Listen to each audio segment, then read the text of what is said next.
nụ máu đây nho linh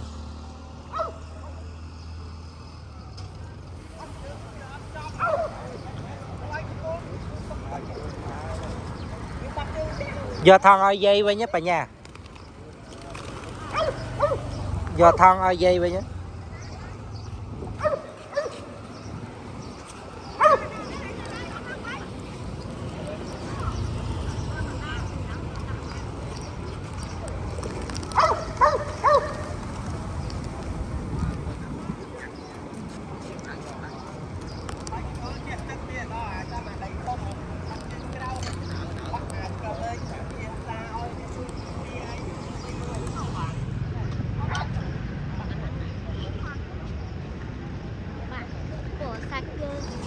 của sắp đi phơi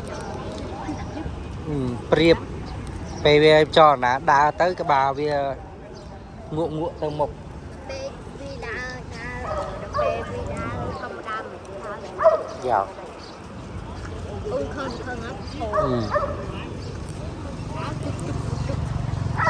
không á Vicky